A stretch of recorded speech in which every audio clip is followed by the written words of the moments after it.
La primera reacción de las arañas ante un peligro es huir, así que nunca una araña ataca voluntariamente a un humano. Esto se debe a que pocas especies tienen veneno lo bastante potente para causar reacciones notables en humanos. Ninguna araña es mortal para nosotros. Migalas son arañas grandes, aunque algunas adultas miden solo 1 milímetro. Hola, bienvenidos. Hoy hablaremos del mundo de las arañas y desmentiremos mitos con Cristina Rollard.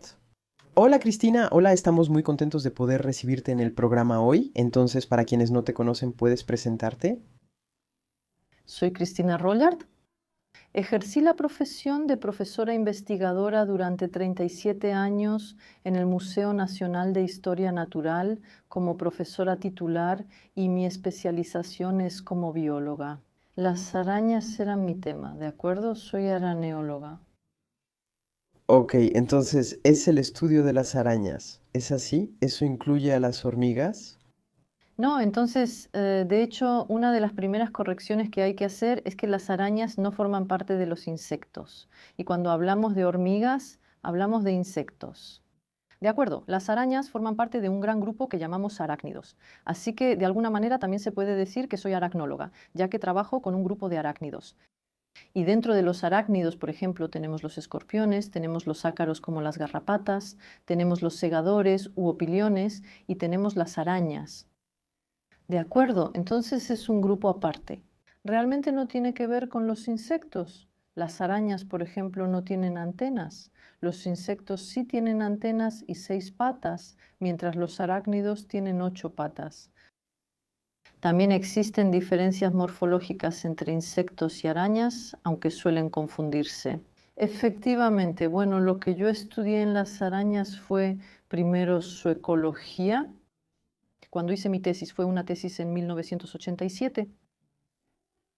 Llevé un tiempo en la Universidad de Rennes y fue sobre el impacto de los insectos que comen arañas, cuyas larvas se alimentan de huevos de arañas o de las propias arañas. Y entonces había un impacto en esas poblaciones de arañas.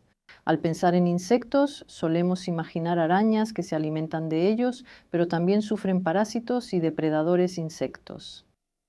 Así que hice eso y cuando obtuve mi puesto en el museo en diciembre del 88 me pidieron más bien que hiciera sistemática.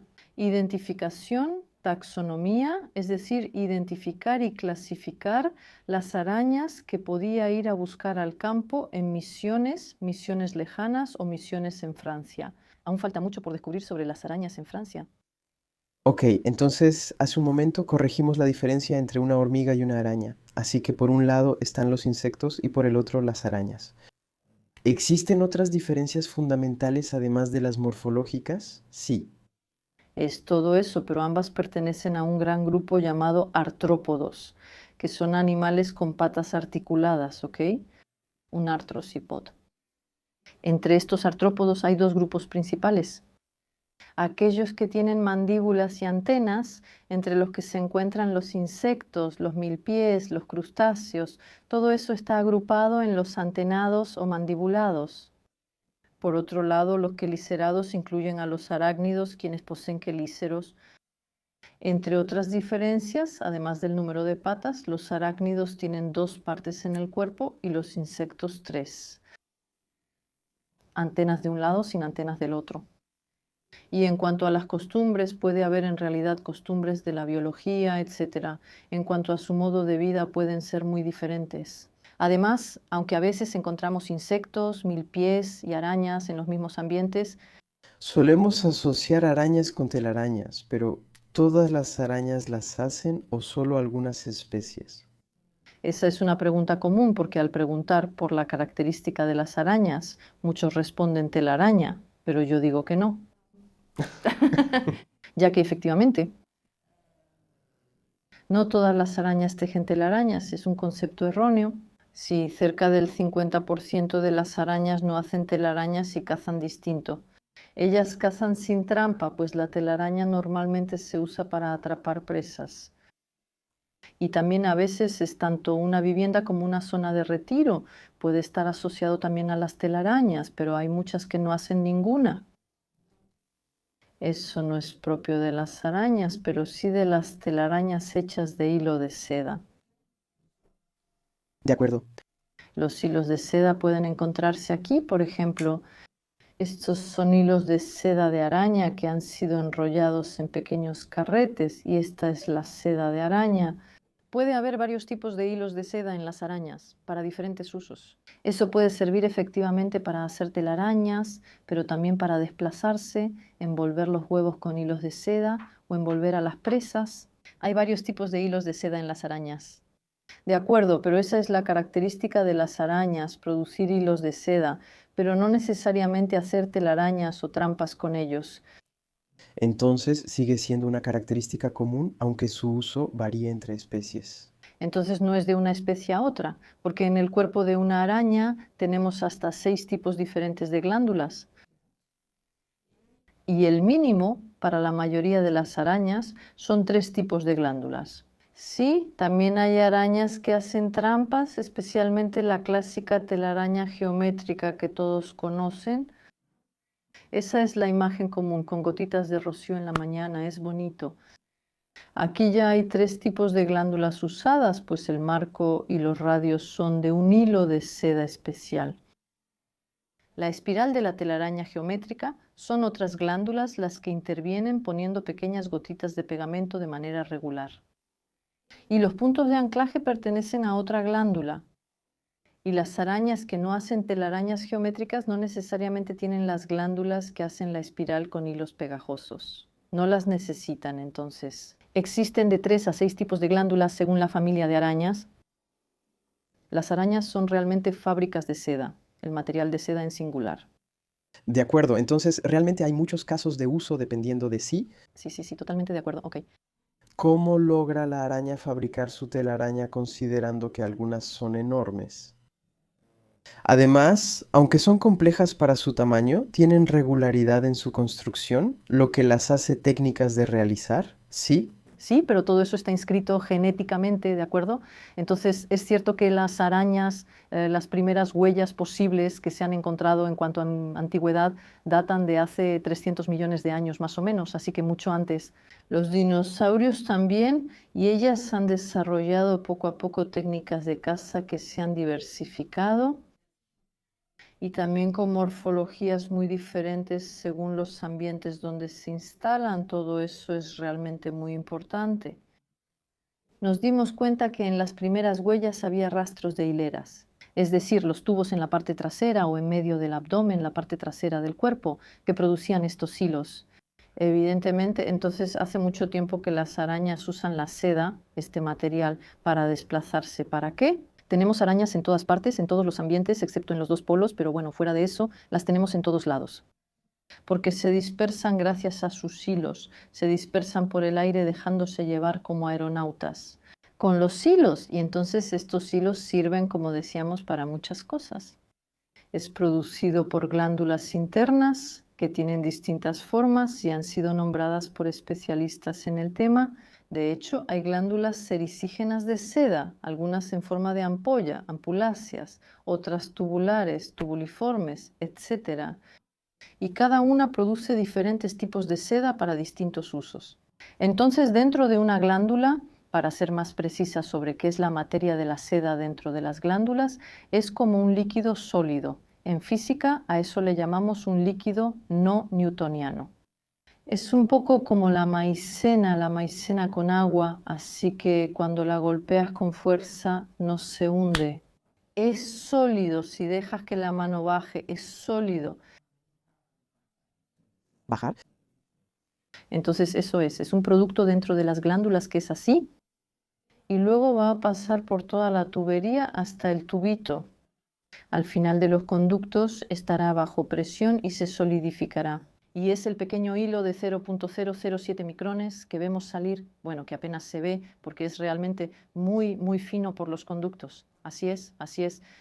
Entonces no hay almacenamiento de filamentos, la araña los construye al instante. Tienes un almacenamiento de productos en la glándula como una especie de papilla y luego eso se va a solidificar. Ella lo produce toda su vida, siempre que coma regularmente, ya que todo lo que consume influye.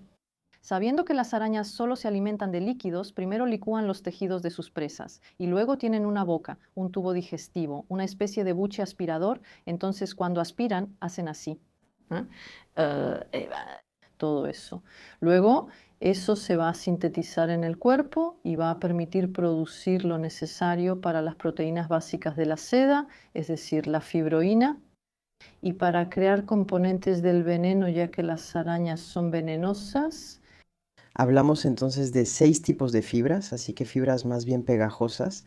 Entonces, Sí, hay hilos así. Una glándula produce gotitas de pegamento que se ponen en hilos específicos de la telaraña. de acuerdo, entonces también hay fibras de estructura para poder crear estructuras. ¿Para qué sirven los otros tipos de glándulas? Las glándulas, que son comunes a todas las arañas, son las glándulas que permiten producir los hilos de desplazamiento. Hilos de desplazamiento, también llamados hilos de arrastre, supervivencia o seguridad. Si una araña cae, siempre tiene estos hilos detrás.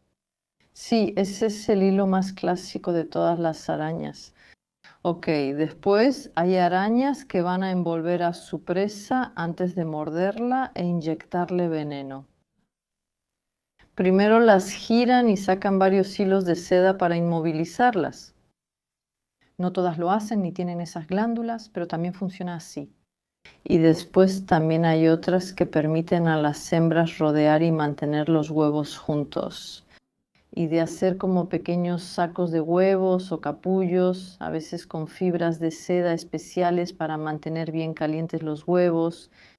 También hay hilos usados solo para hacer la seda de los capullos. ¿Existen usos particulares de la seda en las arañas algo más inusuales? Ya son muchos usos. Uy. Sí, entonces ya hay una buena diversidad, así que en comparación con lo que ya mencioné, no necesariamente hay mucho más. Luego, al usar hilos para trampas, estas pueden tener varias formas. Por ejemplo, hay telas muy regulares. Esa es la imagen que podemos tener de eso. Tenemos telas tipo sábana, a veces extendidas por un embudo. Esas son familias específicas. Tenemos telas como sábanas donde la araña se esconde, pero no hay refugio ahí. Hay telas en forma de tubo, de red. Algunas solo forman parte de una telaraña triangular y otras usan hilos de seda con gotas de pegamento para hacer un lazo. Entonces, esas son especies que podemos encontrar en Australia y hay otras que van a producir hilos. Tejen una telaraña geométrica pequeña, la sostienen con las patas delanteras y se cuelgan de la vegetación con las traseras. Cuando una presa se acerca, percibe las vibraciones. Las arañas son animales muy sensoriales y va a soltar esa red. De hecho, como lo hacían los gladiadores, por eso las llamamos arañas gladiadoras o cazadoras, sueltan esa red sobre las presas. Entonces, hay diferentes usos o construcciones según la especie. Hace poco dijimos que las arañas no son los depredadores supremos de los insectos y que también tienen depredadores. Cuidado, no el mundo de los insectos. La confusión entre los dos, pero ¿qué es? ¿Cuáles son los depredadores de las arañas? Las arañas son su propio mayor depredador. Ellas mismas. Se autorregulan, lo cual es útil en el mundo animal. Otros grupos también lo hacen, pero las arañas pueden comerse entre sí. Son animales que en su gran mayoría, de casi 54.000, las especies descritas hasta ahora en el mundo por los investigadores, que justamente se dedican a la taxonomía y la sistemática, estamos con una veintena de especies que se consideran sociales o que viven en comunidad. Las demás son solitarias y como depredadores pueden alimentarse de otras arañas. Eso es parte de su función. Además comen muchos insectos y hay insectos que también pueden parasitarlas, ya sea en el exterior del cuerpo o incluso en el interior, o ellas parasitan o se alimentan de ellos, de arañas. Las aves también son grandes depredadoras de arañas, ya que éstas pueden volar y formar parte del plancton aéreo, lo que las convierte en festín para las aves. Entonces ahí efectivamente cuando se elevan, o sea, cuando se dejan llevar al final de su hilo como si fueran aeronautas, Ahí las aves pueden comer muchísimas, los murciélagos también pueden comerlas. Las aves pueden ir a otros lugares y buscar arañas en telarañas para alimentar a sus crías. En el suelo principalmente hay patracios. Pequeños micromamíferos pueden comer arañas y las arañas de hecho también pueden comer, al contrario, este tipo de animales cuando son arañas de buen tamaño, así que todo está entrelazado. Entonces, estamos hablando de cadenas alimenticias y redes alimenticias más que de cadenas de redes alimenticias que pueden ser muy complejas. Entonces, hablando de cadenas alimenticias, ¿las arañas tienen un papel, entre comillas, en el ecosistema? ¿Cómo las usan? Entonces, en este ecosistema, En el ecosistema son depredadores que regulan poblaciones al estar en ese nivel. Pueden estar presentes para ciertos grupos de especies en ambientes húmedos, otras en ambientes forestales y otras en ambientes más abiertos. En praderas y ambientes similares conocemos ciertos grupos de especies. En estos hábitats es importante adaptarse a su escala, pues son microhábitats. La mayoría de las arañas son pequeñas. sí, Sí, de hecho, la mayoría de las arañas mide unos 5 milímetros, así que si no prestamos atención, esto pasa desapercibido. A su escala de microhábitats van a regular las poblaciones de insectos, a veces de plagas, de cultivos, etc. Si nos acercamos un poco al lado humano, pero ellas han tenido su papel de equilibrio desde hace muchísimo, muchísimo tiempo, de hecho, en la naturaleza y en los ecosistemas. Entonces, ¿hay un impacto con los pesticidas? ¿Tienden a reducir las poblaciones? Es cierto que no hemos realizado estudios de seguimiento de poblaciones muy profundos, pero sí, por supuesto, hay un impacto como depredadores. De entrada, pueden verse afectadas directa o indirectamente en relación con las presas, si se alimentan de presas que a su vez han sido infestadas con pesticidas y otros productos. Es seguro que ellas lo consumen, pero no necesariamente es bueno. Además, las arañas pueden ayunar durante bastante tiempo, así que pueden no alimentarse durante días, semanas, incluso meses a veces, pero necesitan beber regularmente. Y pueden beber de pequeñas gotitas que quedan en la vegetación o en las telarañas, etc. Si esas gotas están llenas de insecticidas, tampoco será bueno. Y nos damos cuenta de que estos animales, que eran y que a menudo siguen siendo poco apreciados, hay que decirlo, no siempre se tomaban en cuenta en los estudios ambientales. Ahora se les toma un poco más en cuenta, ya que hay una lista roja de especies amenazadas en Francia metropolitana, es decir, en el Hexágono, que salió hace 3 años. Fue un trabajo titánico, unas 10 personas durante 5 años, con horas y horas de reuniones, porque había muchos datos que no teníamos a nivel biológico, aréneas. Aunque el 30% no sabemos nada de su ciclo de vida ni entorno. En Francia metropolitana hay unas 1.700 especies en 49 familias, de las cuales el 10% están amenazadas. Con los problemas más bien humanos como el secado de los hábitats, la deforestación, el uso de pesticidas. Entonces tiene muchos impactos, por supuesto, debido a las prácticas humanas. Y es que entonces si las arañas tienen un papel de regulación de insectos, o sea, un papel de depredación de insectos, mientras menos insectos haya y por lo tanto más estamos obligados a usar pesticidas para compensar ese hecho. ¿Podemos verlo de esa manera? Bueno, primero ya habíamos notado que había poblaciones de insectos que habían disminuido antes de darnos cuenta de lo mismo con las arañas. Quizá tampoco se estudió eso. Pero sabemos que sí hay disminuciones de población en varios insectos, incluyendo algunos que han estado protegidos desde hace mucho tiempo. También, por supuesto, se ha hablado regularmente de la disminución de la población de aves, por ejemplo. Como decíamos, todo está conectado y hay un impacto detrás. Con respecto a eso, es un poco difícil si quieres responder directamente, pero por supuesto todo sucede, todo tiene un impacto, todo está conectado en relación a eso. A menudo vemos arañas en los hogares, en las casas. ¿Hay alguna razón por la que tienden a querer refugiarse en nuestras casas? Es una idea completamente equivocada. Ah, ok. Sí. Es decir, no necesariamente entran a las casas, pero en cierto momento se instalan en nuestras viviendas. Vamos a ponernos a su nivel. Son pequeñas y varias especies. A nivel genético, buscan lugares protegidos, así que en sus microhábitats buscan sitios resguardados. Cada vez somos más personas. Hemos destruido varios lugares y construido viviendas que son sitios protegidos. Cuando la araña busca un lugar protegido, puede ir a las viviendas. Todavía es el rinconcito detrás de un mueble, etcétera, en el que se va a instalar. Y de vez en cuando se dice que las arañas entran a nuestras casas en cierta época del año, a menudo en otoño. Vemos algunas más grandes que ya estaban ahí y son arañas por su modo de vida.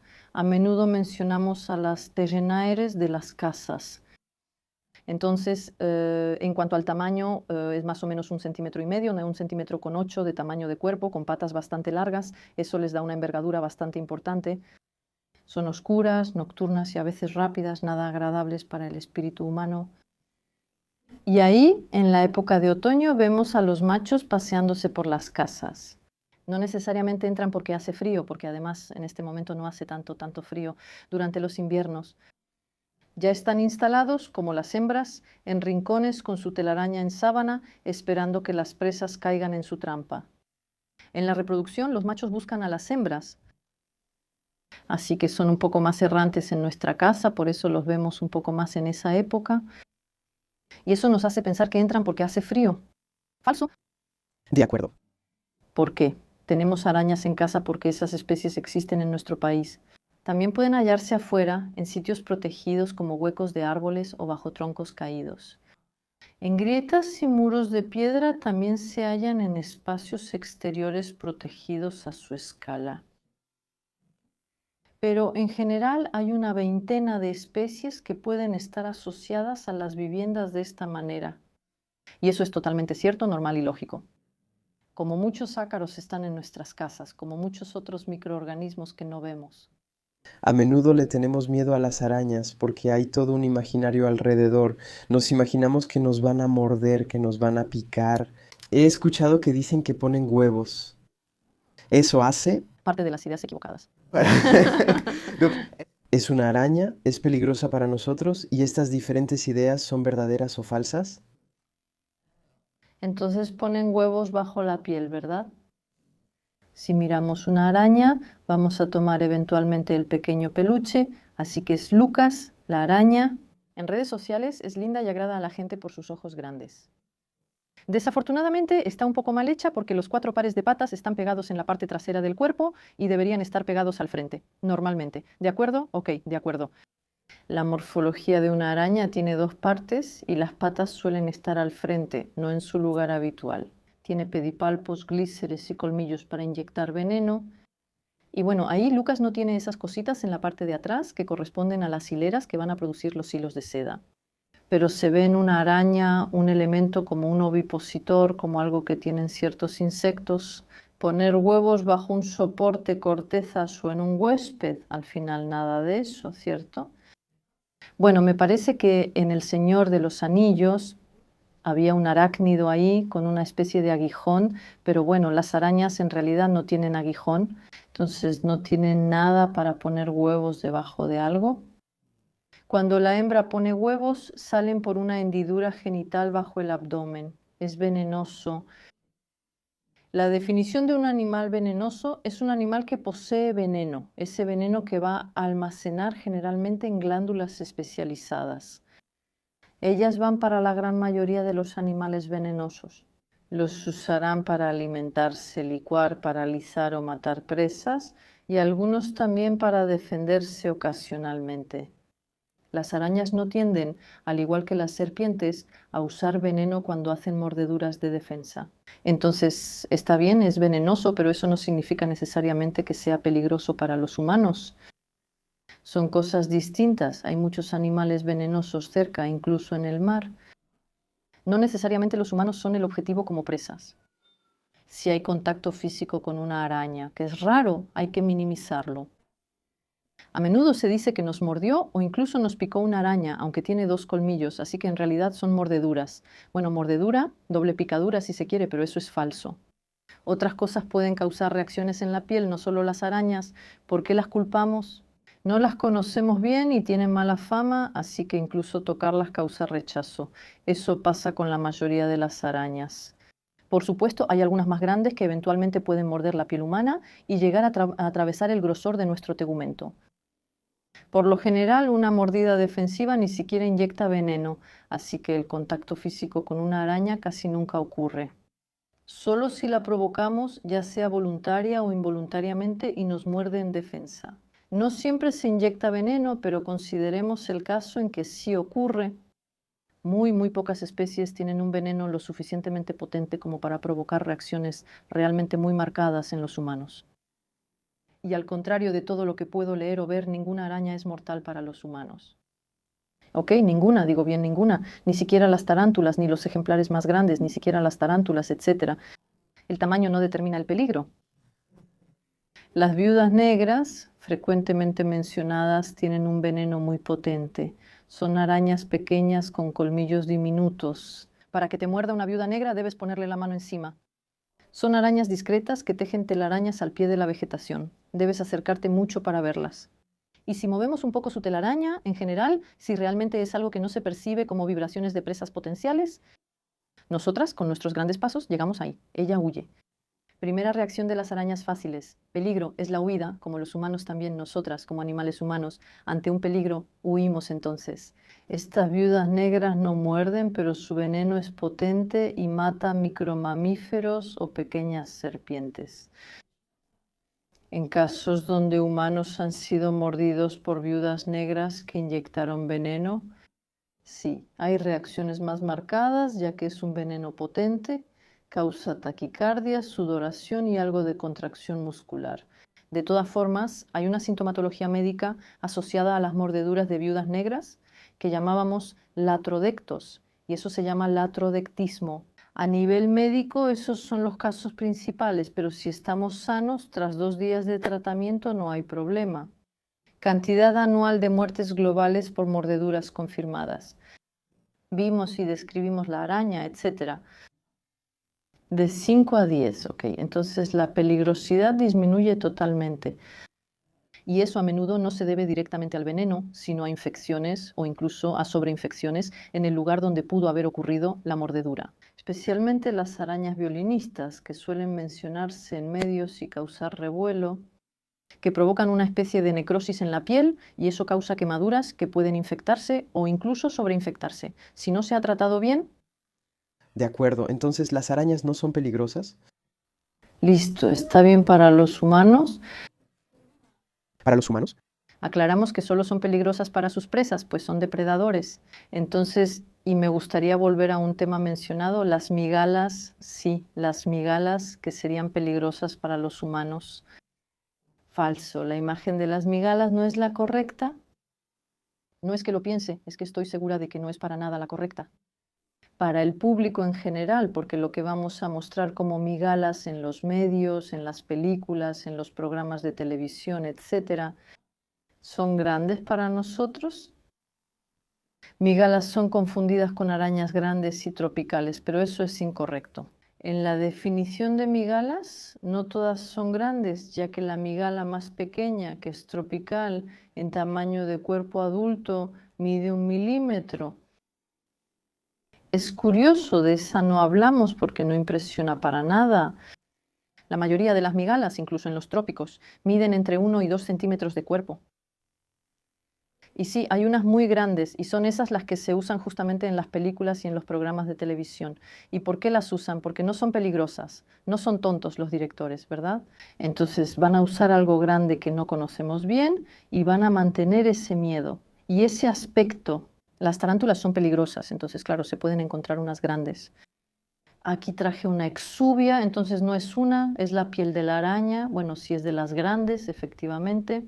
Bueno, esto ahora está vacío, ya que las arañas cambian de piel y mudan para poder crecer. Y esto se presenta en programas de televisión, etc. No hace daño, ¿ok? Son todas tropicales porque mencioné dos errores. Las grandes no, miden de 1 milímetro a 13 centímetros. Ok, impresionante, ¿eh? Las muy grandes. ¿Y todas son tropicales?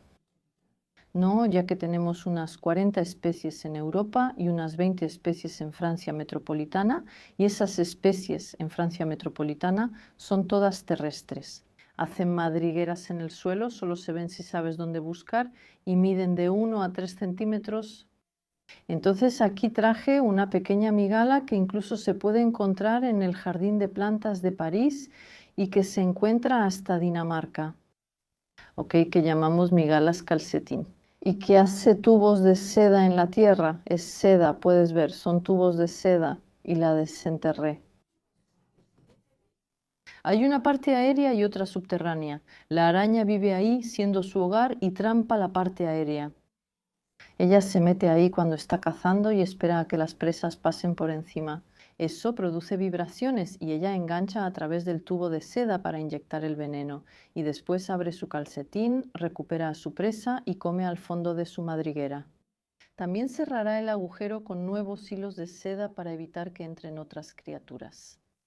Esas son nuestras migalas de calcetín y en el sur de Francia, aquí tienes una de nuestras migalas más grandes, esta es endémica de Córcega y son migalas llamadas albañiles. Es principalmente para todo el Mediterráneo, ya que cavan madrigueras como la migala de calcetín y recubren las paredes con seda, lo que forma un tubo. Son telas en forma de tubo, pero no dejan una parte del tubo de seda en el exterior. Cierran con un opérculo y bisagra de seda cubriéndolo con tierra.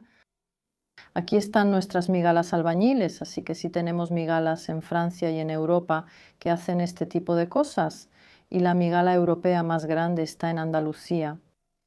Mide aproximadamente 4 centímetros de tamaño de cuerpo con las patas. Aún así es así de grande. Es un poco oscura, así que puede ser bastante espectacular y vive con telarañas como mantos de hilos de seda al pie de los árboles. Está protegida por convenciones que regulan hábitats, la Directiva de Protección de Hábitats y la Convención de Berna, ya que en España solía estar en los setos y destruyeron muchos setos. Para hacer olivares e importar y exportar olivos, así que en varios lugares encontramos a esta tarántula andaluza en algunas zonas de Francia. Ya se ha reportado en viveros, en casas particulares, transportada junto con los olivos. Ok, ¿hay diferencia entre arañas y tarántulas? ¿Son especies distintas? Entonces vamos a hablar de dos grupos. Las arañas son un orden y dentro de ese orden de arañeidos tenemos dos grandes subórdenes, si quieres, los migalomorfos y los arañomorfos. Así que estamos hablando de arañas. Tienen la misma morfología, dos partes corporales, 8 patas, pedipalpos y quelíceros frontales. Entonces, mismas características, pero la diferencia no es el tamaño, ya que las migalas van de 1 milímetro hasta 13 centímetros más o menos de tamaño de cuerpo, y las no migalas araneomorfas van de 0,4 milímetros hasta 6 centímetros de tamaño de cuerpo. Aquí no estamos hablando de una migala, y aún así es bastante grande. C. Massif, así es, forma parte de las no migalas grandes de todos modos. Es la posición de los caliceros, los tallos que llevan los colmillos respecto al eje del cuerpo. En las migalas, los tallos están alineados con el cuerpo y los colmillos articulados al final, por lo que la migala realiza una mordedura similar a una doble picadura. Y en el caso de las, hay 3.600 especies de migalas y para todas las demás hay cerca de 54.000 especies. Tenemos tallos que son perpendiculares al cuerpo y colmillos cruzados.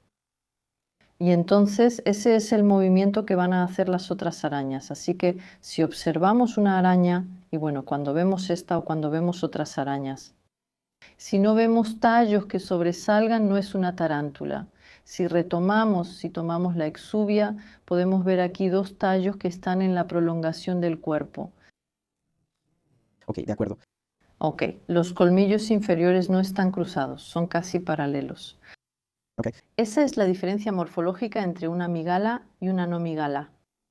No importa el tamaño ni si es más o menos sedosa o peluda, ya que sus pelos no son como los de las arañas en el cuerpo.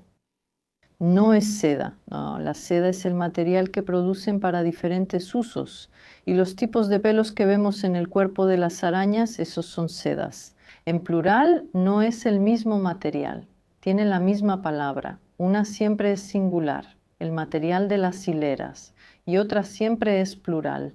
Tienen miles de sedas en el cuerpo, muchas de ellas sensoriales. Para captar las vibraciones, para el entorno, captar las vibraciones, también percibir las ondas, la temperatura, la higrometría, en realidad estamos hablando realmente de un animal. Frecuentemente comento esto cuando atiendo personas con fobias. Ahora intenten imaginar a las arañas con las 4S. Es un animal solitario y muy sensorial. No imaginamos cuán sensoriales son las arañas, incluso más que nosotros. Sensible, pues poseen gusto, tacto, olfato y oído gracias a sedas sensoriales mecanorreceptoras y quimiorreceptoras. Es un poco parecido, pero bueno, está el tacto, etc. Y solitaria. La gran mayoría de ellas, De acuerdo. no hay nada negativo. Sí, no, eso es. Entonces, en cuanto al sentido, a veces vemos que tienen los ojos un poco saltones. ¿Eso significa que están buenas? Uno como Lucas, por cierto. ¿Eso significa que tiene buena vista? ¿Una araña? Sí, sí, sí. Es cierto que eso también es parte de las cosas que veo regularmente en las redes o en los medios, diciendo que las arañas ven mal o incluso son ciegas. Entonces, eso me molesta un poco. No sé de dónde sale eso, en todo caso, pero suele ser una comparación. Los humanos siempre caemos en el antropocentrismo. Tampoco necesariamente tenemos una muy buena vista, nosotros, porque en comparación con otros animales no vemos de noche, por ejemplo, así que no tenemos esa visión nocturna, mientras que muchos animales sí la tienen. Y en el caso de las arañas es una buena vista en su propio mundo. Otra vez, nos olvidamos de nosotros mismos cuando miramos a las arañas, así que en su mundo ellas tienen ojos. Entonces puede ir de 0 a 8 de todas formas, porque algunas especies que viven en cuevas no las necesitan a nivel evolutivo. Ha habido una pérdida de la visión. Están en la oscuridad, pero tienen patas largas con miles de órganos sensoriales para otros sentidos. Ok. Algunas familias tropicales tienen 2 o 4 ojos. La mayoría de las arañas tienen 6 u 8 patas. Estos ojos son lentes fijos colocados de forma distinta, por eso la mayoría de las arañas tiene 8 ojos. Algunos están orientados hacia adelante, otros hacia los lados, arriba o atrás. Con el campo de visión de ambos ojos se logra visión periférica. Y entonces tenemos los ojos principales, los ojos frontales medianos y los ojos secundarios, que le permiten a la araña tener toda una información sobre su entorno. Es genial, pero ahí ve mal. Sí, es una visión fija, cercana y nítida, pero no es mala visión. Entonces, como la mayoría son así, incluso para estas que son un poco más grandes, la visión de cerca es nítida, así que es a cierta distancia después del resto, es un poco borroso. Aún así, es suficiente para percibir el entorno, moverse y sentir algunas cosas en comparación con estos animales. Y obviamente las arañas no pueden percibirnos entonces, ya que incluso la más grande, que ni siquiera tiene el tamaño de Lucas, incluso la más grande que existe, viven en selvas tropicales y suelen percibir su entorno, formas y luces. Claro, vagamente, pero no nos ven como un depredador mamífero humano. Somos solo un elemento del entorno, eso es todo, así que nunca una araña ataca voluntariamente a un humano, no sabe lo que es entonces. ¿También reconsideramos nuestra opinión sobre eso? De acuerdo, porque entre las ideas preconcebidas también hay quienes insinúan que las arañas vienen de noche. Ah, sí. Es cierto. Eso se ve mucho en las redes, en algún momento. Sí, sí. A veces se dice que tragamos arañas por noche, pero en realidad ellas no saben que es un humano, ni pueden tener una estrategia hacia nosotros. Absolutamente no. Son dos mundos completamente diferentes. Son muy diferentes. La cantidad de arañas que podríamos tragar de noche varía según las fuentes. Pueden ser pocas o muchas, creo que vi 30, está genial, ¿no? No, ellas no vienen a propósito hacia nuestra boca por la noche, no tienen ninguna razón para hacerlo. Y si dormimos con la boca abierta, normalmente la tenemos cerrada. Empezamos a abrirla cuando tenemos cierta edad, pero está húmedo, eso hace vibración. De hecho, cuando respiramos por la boca, hacemos esto. Pero ella no se siente atraída por esas vibraciones ni por ambientes húmedos. Eventualmente me pongo en una perspectiva donde de repente hay una que estaba en el techo, luego de repente se deja caer al final de su hilo y ¡pum!, cae en la boca abierta. ¿Por qué no? Nunca he visto ni oído hablar de eso. ¿Las arañas se mueven a propósito sobre nosotros durante la noche? En general no, pero pueden moverse sobre la cobija o sobre nosotros. Cuando es una araña errante que busca a sus presas en la noche o un macho que busca a su hembra, no puedo descartarlo, es posible. Eso ya hemos encontrado algunas junto a las almohadas, etcétera, muy, muy raramente. Porque no se quedan, no son lugares donde vayan a quedarse e instalarse de todas formas, pero sí pueden moverse sobre nosotros. Entonces, ¿dónde está el problema si al dormir nos dejamos llevar? Por eso también hay que aprender a soltar. Las necesitamos, aunque no siempre las notamos. A veces me dicen, me desperté por cosquillas, lo que puede causar comezón, y sorpresa, era una araña. Puede pasar, nunca dije que no. Es una gran sorpresa, pero en esos casos hay que dejarla ir. Fue solo un momento, no había nada, nada, de verdad, nada más con respecto a esos animales. Y efectivamente, los pocos casos de mordedura que he tenido, de personas que se movieron en la noche y pusieron la mano sobre la araña o incluso que cerraron las piernas porque sentían una pequeña cosquilla, eso es todo, ¿no? No va más allá de eso. Y las arañas realmente no tienen ninguna razón para quedarse a atacar a un humano durante la noche, ya que se mueven sobre una superficie, no somos nada para ellas y además probablemente ni siquiera lo sentiremos. ¿Y los ácaros en nuestra cama por la noche? Cuando hace calor y están a nuestro alrededor alimentándose de las escamas de nuestra piel, los dejamos ahí, eso también es equilibrio. Hace poco mencionamos que la araña es sensible y sensorial. Creo que también se habló del gusto. ¿Cómo se puede hacer experimentalmente para probar la sensibilidad de un insecto y de qué manera una araña puede percibir el gusto? Probando, aún así, ella tiene en la punta de los pedipalpos. Son realmente miles de pequeños vellos sensoriales que le permiten tener el gusto y el tacto. Son quimiorreceptores conectados al sistema nervioso. Entonces ella misma puede probar las presas, hay algunas que puede dejar, algunas arañas no van a tomar todas las presas, por ejemplo, que caen en su telaraña, si es una araña de telaraña. Al desplazarse, ya sea saltando, vagando o acechando, no se alimentan de todos los insectos que llegan a una flor. Las arañas cráneo esperan tranquilas y así prueban a sus presas. Entonces, podemos probar poniendo una cierta cantidad de presas diferentes frente a las arañas. La presa tiene que moverse porque no se le pueden dar presas muertas a una araña.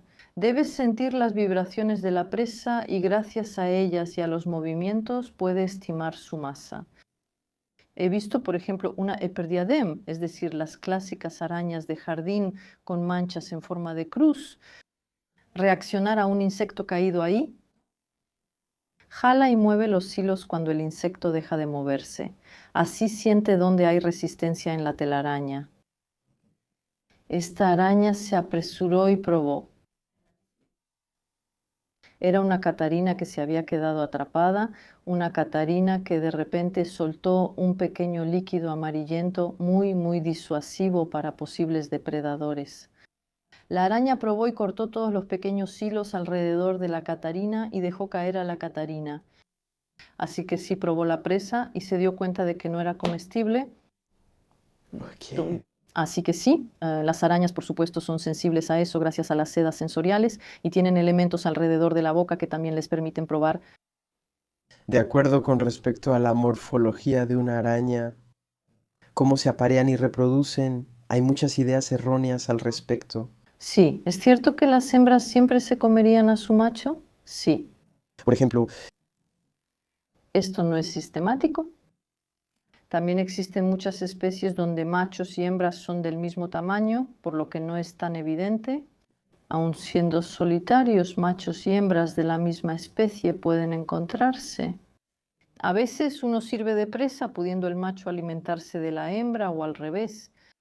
Pero los machos en la época de reproducción deben tener cuidado, ya que pueden ser tomados como una presa potencial. Por supuesto, entonces hay todo un desarrollo de técnicas de acercamiento de los machos para, entre comillas, disminuir la agresividad de las hembras. Pueden ofrecer presas envueltas, pueden jalar el hilo de cierta manera, dar golpecitos, hacer vibraciones, un poco de música o bailes nupciales moviendo mucho las patas, etc. Entonces hay toda una serie de técnicas de acercamiento y por supuesto después, si la hembra está lista, se van a reproducir. A veces conviene que se vayan rápido para evitar la voracidad de las hembras que requieren energía para poner sus huevos. De cualquier modo, los machos mueren tras la reproducción y el apareamiento, sean o no devorados por las hembras. Es el final de su vida. Para la mayoría ya terminó. Entonces, ¿qué harán tras el apareamiento? Aún así, hay órganos sexuales que permiten distinguir entre machos y hembras. ¿Cómo se distingue entre machos y hembras dentro de una misma especie? ¿Se puede ver a simple vista? Sí, totalmente. Ok. Puisque si retomamos el ejemplo de las tejéneras, de las casas donde vemos a las tejéneras pasearse en otoño, si observamos bien, son los machos a menudo los que andan paseando. Y los identificamos por el pequeño par de pedipalpos que tienen al frente. Entonces ese pequeño par de patas que corresponde a patas mandibulares. No son patas ambulantes o locomotoras para poder caminar. Y entonces, al final, los pequeños pedipalpos en los machos, a medida que van creciendo y mudando sucesivamente hasta que se vuelven adultos, notamos que al crecer la punta de los pedipalpos se hinchaba como una bolita. Y en la última muda adulta se forma lo que se llama un bulbo copulador. Les digo a los niños que son como guantes de boxeo. Entonces, si observamos bien a una araña, si vemos en la punta de sus pedipalpos unos abultamientos como unas bolitas, es un macho. Es bastante fácil de recordar. Los machos tienen bolitas y las hembras no tienen bolitas. En la punta de los pedipalpos no hay nada desarrollado en las hembras, así que la próxima vez hay que observar una tegenera en otoño. Algunos machos caen en bañeras, lavabos o regaderas y ya no pueden salir al deslizarse por la pared. Debemos revisar si los pequeños tienen bulbos copuladores en la punta de los pedipalpos. Cuando sabes observar, incluso en el campo con una buena lupita, puedes ver si es macho o hembra. A menudo me preguntan cuando hago presentaciones. Entonces, ¿ya vieron? ¿Es macho o hembra? Ahora sabemos distinguir migalas, no migalas y diferenciar macho y hembra. Ok, ok. ¿Cómo logran las arañas encontrarse en este periodo si no ven bien de lejos? Y que suelen vivir solas. Entonces, eso significa que de todos modos tienen un largo camino por recorrer. Sí, bueno, a veces los machos no encuentran hembras, eso puede pasar, pero siempre son ellos quienes buscan y así es como se orientan. Entonces, sí. Y no olvidemos esa época. Los animales emiten feromonas, así que gracias a las feromonas que emiten las hembras en esta época de reproducción, que son muy volátiles. Sin embargo, entonces hay que lograr captarlas en algún momento, pero las hembras las producen regularmente y también en los caminos por donde se desplazan. Las hembras también dejan feromonas que pueden ser detectadas por miembros de su especie. Entonces, no hay que olvidar que en las sedas en las patas hay quimiorreceptores. Entonces, de hecho, estamos hablando de un reconocimiento no solo visual una vez que están más cerca, sino que antes es un reconocimiento químico con las feromonas. Hablamos de arañas con comportamiento solitario, una pequeña minoría de especies que viven así. Eh, En sociedad, entre comillas. Entonces, ¿qué pasa? ¿Cuál es su diferencia? ¿Es que se toleran? Exactamente, es tolerancia de unos individuos hacia otros. Y pueden tocarse, sentirse con las patas, con su seda sensorial, y no hay agresividad de un individuo hacia el otro. En realidad tenemos una construcción en común. A menudo son especies que hacen grandes mantos de seda, que pueden ser considerables, son especies tropicales. A veces en los bordes del camino, mantos enormes que realmente cubren metros de longitud. Se formaban enredos de hilos que creaban una gran telaraña enredada y encima había decenas y decenas de individuos de pequeño tamaño. Eran arañas que al encontrarse se tocaban suavemente y se toleraban. Entonces después no son sociedades entre comillas como las sociedades de hormigas o termitas, no hay una reina, no hay algo que decida por las demás entre comillas. Tal vez no use los términos correctos, pero hay tolerancia entre las personas. Para las personas que trabajan en el comportamiento, a veces hablan de arañas sociales. Prefiero decir arañas comunitarias, ¿no? No necesariamente hay una sociedad propiamente dicha. Sin embargo, para algunas especies hay una puesta de huevos en un lugar particular de esta gran red, con la vigilancia de varias hembras sobre esas puestas. Se podría decir que es una especie de guardería. Luego cazan juntas, porque si una presa cae ahí puede ser muy grande. Aunque suelen ser arañas de tamaño pequeño, de repente los movimientos son percibidos por estas arañas. Es bastante espectacular, la verdad. Algunos colegas incluso han hecho películas sobre esto. Se ve cómo las arañas se detienen y si la presa se mueve, todas van al mismo tiempo hacia ella. Cada una inyecta veneno, licua y luego recupera algo de líquido de la presa. Entonces, Así es, las arañas llamadas sociales, y son unas 20 especies que se pueden encontrar en América, en África, y luego hay especies que son semisociales, porque cada una hace su propia telaraña, pero en espacios pequeños puede haber muchas juntas. Ha habido marcos, telarañas que incluso pueden superponerse, pero cada una construyó su hogar, su trampa. Ellas, solitarias, pero tal vez hubo un poco de tolerancia cuando empezaron a construir en un mismo entorno que correspondía a un lugar propicio para su instalación. de acuerdo, pero dentro de los marcos. Si la araña pone huevos, estos eclosionan. Porque ya me ha pasado ver especies de pequeños capullos abrirse con muchas arañitas saliendo de ellos. Sí, eso fue la eclosión en ese momento. Estaba en el lugar equivocado, así que no. Estuvo bien, mira esto también. Pero entonces todas las arañas se iban en direcciones diferentes. ¿Cómo funciona eso? Entonces en ese momento cada una elige un lugar diferente. No es algo al azar. A veces cuando las arañas salen en la fase de dispersión, puede haber una breve fase gregaria entre ellas. Durante unas semanas se tolerarán y permanecerán juntas. Y viven un poco de sus reservas vitelinas, así que tienen reservas vitelinas al principio, por lo que no necesitan comer de inmediato y a veces antes.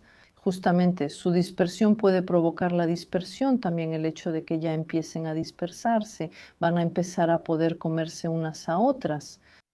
Pero en todo caso, efectivamente, en un momento dado es la dispersión, es decir, que cada una va a buscar un lugar para instalarse. Si es una araña de telaraña, buscará un lugar pequeño para hacerla. En ese momento, muchas igual se dispersarán por aire. Hablamos de ballooning, así que la gran mayoría de las arañas se dispersan por el aire cuando son jóvenes. Es el fenómeno de lo que llamamos hilos de la Virgen o lluvias de arañas, y que a veces cubren superficies considerables, por ejemplo en los prados. Todas se elevaron juntas, soltando sus hilos, colgaron y luego cayeron de nuevo. A veces no están tan lejos, otras están muy alto en el cielo. Hay muchas pérdidas, entonces cuando caen juntas siempre tienen hilos y se mueven cubriendo grandes superficies. Pero fue el azar lo que las hizo caer en ese lugar, así que puede ser en pleno mar. Y en esos casos también mueren, así que en ese momento puede haber una pérdida considerable. Y solemos decir que en la cantidad de pequeños que llegarán a la etapa adulta, en un mismo capullo que, según la especie, puede contener una decena de huevos, hasta cientos y cientos, solo el 1% llegará a la etapa adulta. Entonces, la regulación ocurre en ese momento. En el ballooning de la araña virgen parece que nos invaden. Son pequeñas arañas que se están dispersando y buscando el lugar donde podrán instalarse. Ellas lo saben. Tras analizar los ambientes, vuelven a enfocarse en el microhábitat para instalarse. ¿Tienen estrategias para sobrevivir el invierno cuando baja la temperatura, como esconderse en algún lugar? Las arañas están presentes todo el año. Se ven menos en invierno, efectivamente, ya que tienden a comer menos, porque hay menos insectos presentes. Y para muchas, las arañas, de todas formas, en su modo de vida, suelen ser discretas, tampoco durante el año. En otras épocas tampoco son necesariamente siempre muy, muy visibles. Pero en ese momento, a menudo tenemos huevos que están en la vegetación, así que esperan tranquilamente la primavera para poder salir. Pasan el invierno como huevo o en el primer estado juvenil dentro del capullo, esperando como los demás. Hubo un periodo de reproducción en primavera, los huevos y las crías salieron en la fase de verano, hicieron 2 o 3 mudas y van a pasar el invierno en un estado joven. Pero continúan, pueden seguir cazando, aunque quizás de una manera más lenta, ya que hay un poco menos de presas, pero como pueden ayunar durante bastante tiempo, no hay problema. Las vemos menos porque suelen ser especies pequeñas o juveniles, pero si están presentes y hay especies con adultos en invierno, pero no todas tienen actividad de caza diurna, muchas tienen actividad de caza nocturna y durante la noche. Podemos verlas, por ejemplo, también en invierno. En los troncos de los árboles salen por la noche y esperan a que las presas se acerquen a ellas en los troncos de los árboles. Así que la imagen que tenemos de las arañas, de cómo pasan el invierno, etc., ellas pasan muy bien el invierno. Pueden encontrarse como huevo, jóvenes en capullos o en la vegetación e incluso algunas en L, con actividades a veces menos importantes, por supuesto. Entonces no es una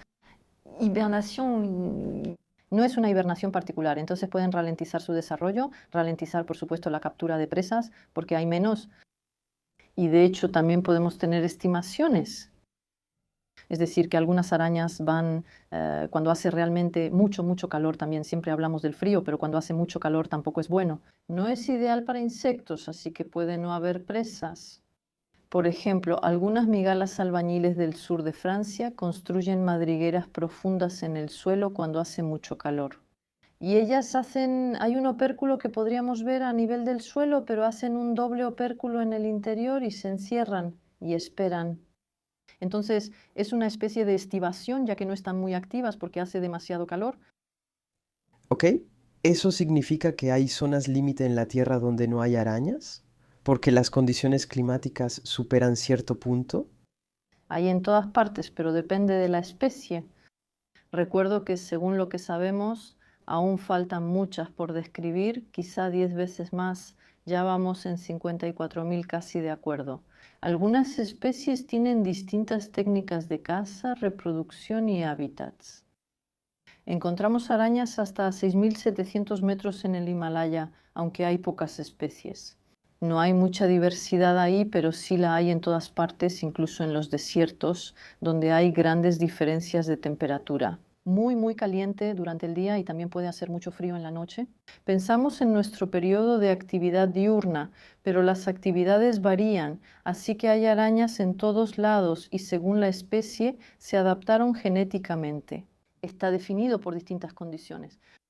Ok, aquí vimos muchas especies diferentes, entonces especies que pueden volar, especies que excavan bajo tierra, especies que se adaptan a muchos ambientes. Hay una en la que estoy pensando, en un entorno acuático, hablamos de araña de agua, ¿eso forma parte entonces de las arañas o es un nombre que le damos por error? Entonces hay dos cosas. De hecho, hay una araña, una verdadera araña acuática, la llamamos Argyroneta acuática, y es la única especie que ha regresado a la vida acuática. Las arañas son terrestres, pero ella volvió al agua. Ella tiene una respiración pulmonar como todas las arañas, y la respiración pulmonar es más bien aérea, pero es una araña que está en los pantanos, a menudo en aguas poco profundas o en zonas que no son muy lacustres, pero bueno, en ambientes que suelen ser de buena calidad. Ella forma una campana, una burbuja de aire como una campana de buzo. Ella captura con sus sedas, tiene muchísimas y muy densas en el cuerpo. Ella levanta el abdomen, captura la superficie del agua, captura el aire, porque son sedas hidrofóbicas, y entonces así captura el aire con sus sedas. desciende y crea una burbuja a su alrededor. ¿Ok? Ella desciende. En la vegetación acuática, previamente se ha encargado de hacer una especie de pequeña campana con hilos de seda entrelazados bastante sueltos, una pequeña campana en la vegetación acuática. Ahí frota sus patas traseras sobre la burbuja de aire que cubre su cuerpo. Y la burbuja va a subir, una burbuja sube, excepto que la burbuja está bloqueada con la pequeña cúpula de seda. Repite este proceso varias veces para crear una burbuja de aire, siempre rodeado de aire, ya que respira con sus pulmones usando la burbuja y vive en ella. Va a cazar en el agua pequeños insectos acuáticos, pequeñas larvas, pequeños renacuajos, etcétera, que va a comer en su campana. Los machos, cuando salen de su campana, buscan campanas de hembras, se reproducen en esa campana, ella va a poner huevos en esa campana. Siempre está al aire, aunque es acuática porque vive y hace todo en el agua. Algunas son semiacuáticas, se reproducen en tierra y pueden sumergirse varios minutos bajo el agua, cubiertas por una burbuja de aire para cazar insectos y presas acuáticas, aunque la mayoría de las especies son terrestres, por lo que es una especie que ha vuelto al agua. Y cuando a veces hablamos de arañas de agua en la superficie y vemos esas cositas que se mueven rapidísimo, no son arañas, son insectos. 6 patas, antenas y forman parte de las chinches, también se les llama chinches de agua. Si contamos las patas, vemos antenas y cómo se mueven. Igual con las patas, también hay cerdas hidrofóbicas, etc. Son chinches, de ahí la confusión. De hecho, son jerrys, en realidad lo que llamamos jerrys. Hablamos de arañas de agua, hablamos de los ácaros. A veces tenemos arañas rojas, esos pequeños ácaros rojos. Hablamos de arañas rojas y tampoco son arañas, son arácnidos, pero no arañas. Así que no hay nada de confusión con eso. Para quienes quieran profundizar un poco más, descubrir más, ¿hay libros que usted haya escrito u otros que recomendaría ya? En relación con el enfoque un poco negativo que pueden tener algunas personas. Soy doctora en biología, no en psicología, pero he recibido personas con fobias por 30 años. Escribí junto a Abdelkader Mokedem el libro Ya no le tengo miedo a las arañas, que realmente ayuda a la gente. Tratamos de explicar las cosas, así que él se esforzó en entender qué es un miedo, una angustia y una fobia incapacitante. Lo intenté y mencionamos varias de ellas. Eliminamos ideas preconcebidas. Existe un libro titulado 50 ideas falsas sobre las arañas publicado por Collier. Y también había escrito un libro con un fotógrafo. Cambiemos nuestra perspectiva usando el objetivo y acerquémonos a estos animales diversos en Arañas Fascinantes con Felipe Blanchot, el fotógrafo. Después hay una cierta cantidad de guías que también pueden ser interesantes para quienes quieren profundizar más. Está Arañas de Francia y Europa, y de Europe, y Arañas estaba en inglés, así que lo tradujeron. Tengo un colega suizo, Jim Blandonier, que hizo una pequeña guía de campo sobre arañas, la recomiendo, y si no como guía de campo. Alain Canard, quien me enseñó sobre arañas hace años, tiene una guía llamada Descubriendo las arañas y otros arácnidos, útil en el campo, para descubrir fichas sobre la mayoría del centenar de especies de arañas que podemos encontrar a nuestro alrededor en Francia metropolitana. Entonces, por ejemplo, con este libro podría ir al bosque y poder reconocer, identificar las diferentes... No es una guía de identificación, ¿de acuerdo? D'accord, Ok. donc la identificación de las arañas es difícil porque son pequeñas. A menudo hay que tomar muestras y observarlas con una lupa binocular de buena calidad para ver los órganos, etc. Esto permite decir, mira, ¿vi esto? Hay fichas, algunos caracteres para revisar, siluetas y la forma de la telaraña que puede interesar hasta a la familia. Y con eso, efectivamente, después tenemos fichas que corresponden justamente a familias particulares. Así que eso nos puede guiar, pero no vamos a ponerle un nombre de inmediato a esa especie. Así es. Ok, está bien, pondremos todos los enlaces. Descripción. Muchas gracias de todos modos por esta conversación, con gusto, fue muy interesante. Gracias.